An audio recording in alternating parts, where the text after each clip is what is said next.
dear students, I have come with a new module. This is an important module, Introduction to Consumer Price Index. We are using this for day-to-day activities. Salaries are fixed, dearness allowance is fixed, wage negotiations we are using, government is using for policy decisions, and that is the importance of Consumer Price Index. Now let's learn what is Consumer Price Index. So this is also known as price of index or cost of living price index. So always we have to remember that if cost of price index is increasing, then government will take a decision to increase the dearness allowance, because government feels that whatever the existing salary or wage is not sufficient to maintain the same standard of living, so that everyone or the employee should get more salary. So this has got lot of importance in our day-to-day life. Consumer price index. Always you can see in the news or activities when they're taking, based on consumer price index, they're taking various decisions. So this index represents the increase in price paid by the ultimate consumer for a specified basket of goods and services. Now, what do you mean by basket of goods and services? See, this is based on certain items, what an average family will use and how much they have to spend to maintain certain standard of living. So high income group will be using a different basket of goods. Middle income will be different. The below poverty line people will be using, but the basket of goods will be same.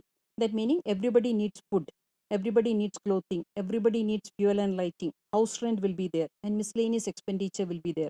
Traveling will be there, those who have entertainment will be there, net connection will be there, Wi-Fi connection will be there. So that can be in the miscellaneous expenditure.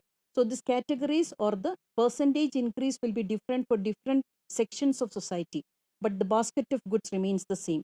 That is why consumer price index is calculated for the basket of goods. Now, uses of consumer price index. Used for policy decisions at the government level or at every institution or anybody. If you take the day-to-day activities, we are based on the consumer price index. Then wage salary negotiations we are using. If you are asking for a salary increase or a wage increase with a business management or a educational institution or government, they will always say the consumer price index is increasing. So we want more salary or more wages. Then used to measure the changing purchasing power of money and real income. See, now you know that petrol and diesel prices, cooking gas, everything is going up. So that meaning what all money we used to spend, we are not able to buy the same quantity what we used to purchase earlier. So the purchasing power of money is changing with the real income. Salary or wage is not increasing, but expenses are going up. This is a difficult situation. Now government is using consumer price index for rent control. What should be the rent? How much a person should be paying as rent? So government is using consumer price index for fixing the rent. Then taxation. How much should be the tax? Whether they have to introduce higher tax or less tax, or whether there should not be any change in the tax rate. That is also decided based on the consumer price index. Then general economic policies, the savings, the tax concessions they want to give, any economic liberalization or anything if they want to take, government is using consumer price index as the basic thing for taking the decisions. Now limitations, if it has got uses, it has got limitations also. So first one is consumer price index is based on a sample. So if you are taking basket of goods for below poverty line, middle income or high income, within that group itself, how people will spend will be different. We cannot categorize saying that this group will be using only this expenses, or this same basket of goods will be applicable for everyone within the group below poverty line, middle income or high income. It can be different.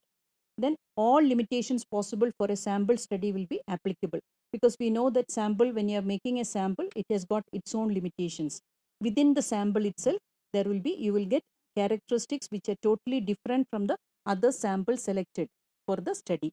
Then consumer price index assumes that quantity of products included in the index remains same.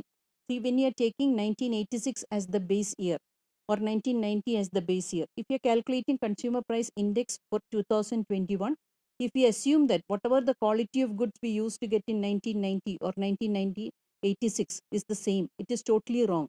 See, you know that new inventions every day, the laptop we use, the desktop we use, the mobile phones we use, the TV we use, everything keeps changing. But we assume that it will be remaining same for some period of time, 5 years or 10 years, till you change the base year. So this is another limitation. Now, this is a totally wrong assumption, because usually 10 years if we change the base, then also so many inventions, so many new things will add to the basket of goods, so that we are not considering for the quotation of consumer price index. Then comparison over long periods is not reliable. Even if 5 years if you take, that also is a longer period for computing consumer price index. Now, important points in the construction of consumer price index. It has got uses, it has got limitations. So we have to remember some important points are there. So the first one is the group of people to be included in the index to be decided in advance, below poverty line, how they are doing that, whether they can fit into one group or middle income group. We have to see that who all are the group of people you are going to include. Next is sample has to be collected from the population. So we have to do the proper sample study, otherwise it will give a wrong result. Then quantity and price of items to be included in the basket of goods to be decided in advance. So what all the items they use. See, I told you below poverty line, middle income and high income. Basket of goods, though the items, the headings are same, but the what they use is actually totally different. So we have to decide in advance what we are going to include in the index. Next is only retail prices to be used for construction of consumer price index. We know that we have two prices available. One is retail price and second one is wholesale price. Wholesale price at the value will be applicable only for manufacturers or distributors. Whereas as the ultimate consumer price index, the name itself indicates that we are computing the index for the consumers. So consumers are always getting at the retail price. So we should never include wholesale price in the construction of index numbers, especially in the consumer price index. Now, two methods are there. One is average expenditure method and second one is family budget method. Now, the average expenditure method, this is the most popular method for constructing consumer price index.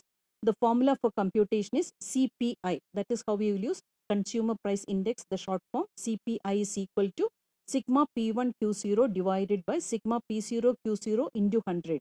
P1 is price of current year, P0 price of base year, Q1 quantity of current year and Q0 is the quantity of base year.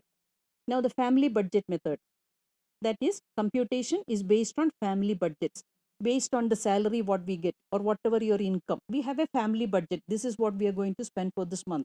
So that is how the name we got, family budget method.